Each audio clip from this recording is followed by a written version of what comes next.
Bismillahirrahmanirrahim. Was-samaa'i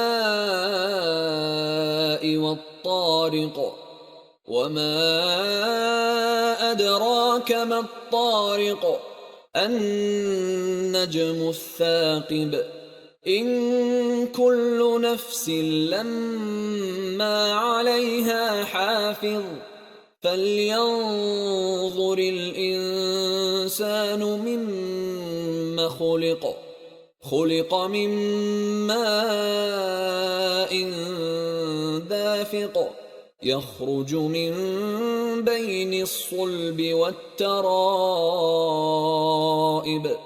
إنه على رجعه لقادر يوم تبلى السرائر فما له من قوة ولا ناصر والسماء ذات الرجع والأرض ذات الصدع إنه لقول فصل وما هو بالهزل إنهم يكيدون كيدا وأكيد كيدا فمهل الكافرين أمهلهم رويدا.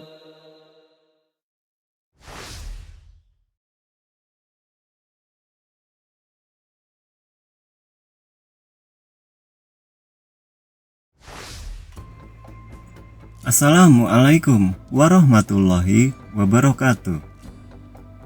Al-Quran merupakan kitab suci umat Islam yang berasal dari kalam Allah Subhanahu wa Ta'ala yang diturunkan kepada Nabi Muhammad Sallallahu Alaihi Wasallam melalui perantaraan malaikat Jibril yang lafaz-lafaznya mengandung mukjizat serta membacanya mempunyai nilai ibadah. Al-Quran menjadi mukjizat terbesar dari mukjizat-mukjizat yang pernah Allah Subhanahu wa Ta'ala berikan kepada para nabi dan rasul terdahulu. Sebab mukjizat-mukjizat para nabi dan rasul terdahulu bersifat indrawi yang hanya berlaku di zamannya saja. Sedangkan Al-Quran berupa mukjizat ruhiyah yang bersifat rasional dan kekal. Bahkan hingga saat sekarang ini kita masih bisa melihat mukjizat itu. Salah satu contoh mukjizat itu ada pada ayat pembukaan video ini. Mengapa demikian? Baiklah, simak video ini hingga akhir agar mendapatkan manfaatnya.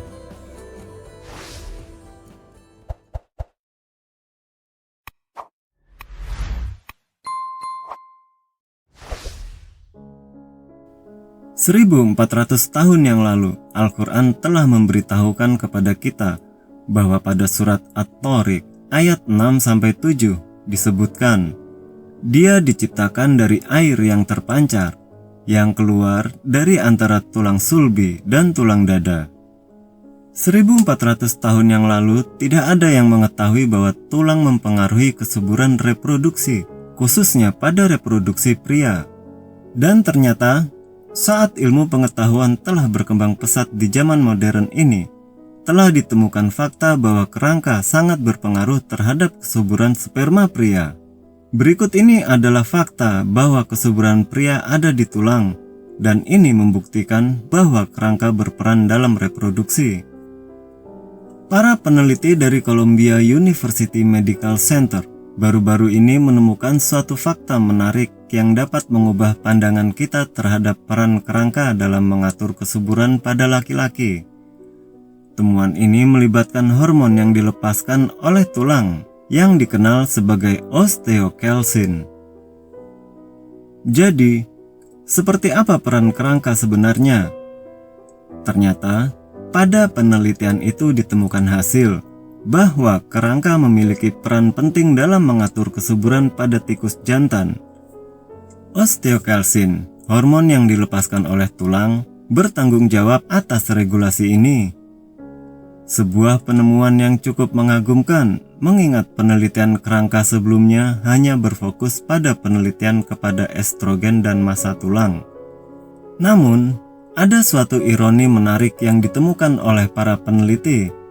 Meskipun penelitian ini berawal dari pengamatan tentang estrogen dan massa tulang, para peneliti tidak dapat menemukan bukti bahwa kerangka mempengaruhi reproduksi wanita. Jadi, kerangka mengatur kesuburan hanya pada laki-laki dan tidak pada perempuan. Sebagai informasi tambahan, estrogen dianggap sebagai salah satu hormon terkuat yang mengendalikan kesehatan tulang pada wanita.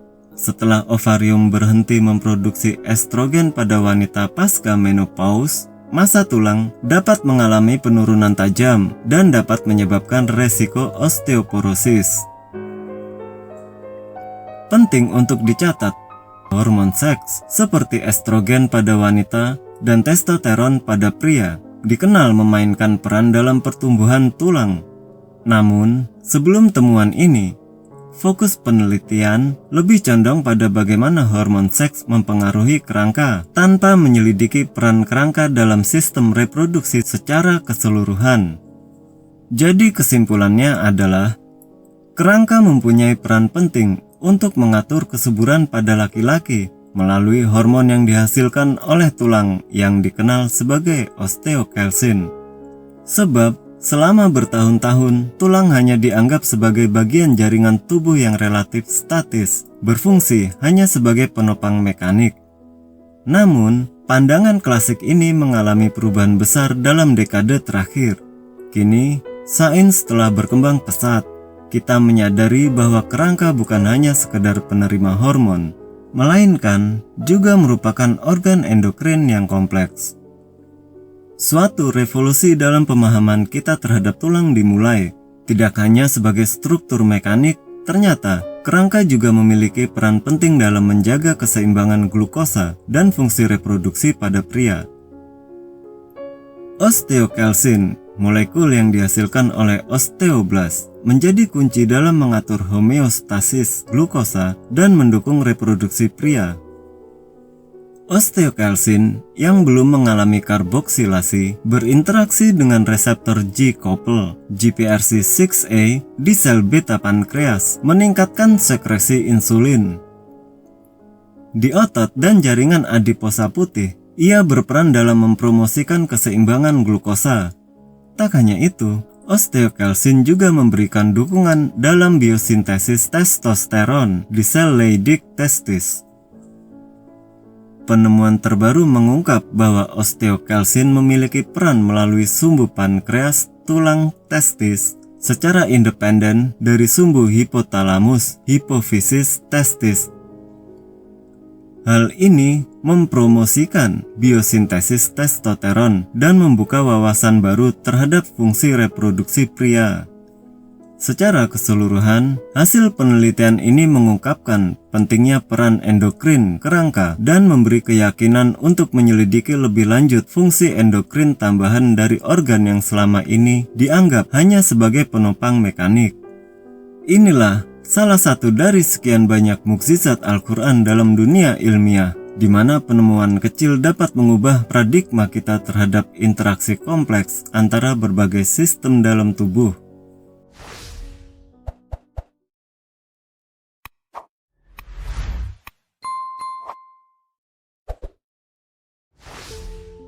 Sebagai penutup, Al-Quran tidak hanya memberikan petunjuk dalam hal ibadah, moralitas, dan hukum-hukum, tetapi juga mengandung mukjizat ilmiah yang terus terungkap seiring berjalannya waktu. Penelitian ini membuka pintu wawasan baru terhadap kompleksitas dan keajaiban dalam ciptaan Allah Subhanahu wa Ta'ala, sebagaimana yang terkandung dalam Al-Quran. Wallahu a'lam bisawab. Semoga video ini bisa menjadi pembelajaran bagi kita untuk bisa lebih baik lagi dalam beribadah kepada Allah Subhanahu wa Ta'ala. Lebih dan kurangnya mohon dimaafkan. Yang benar datangnya dari Allah Subhanahu wa Ta'ala, dan khilaf atau salahnya datang dari saya pribadi sebagai manusia biasa. Saya akhiri sampai di sini. Wassalamualaikum warahmatullahi wabarakatuh.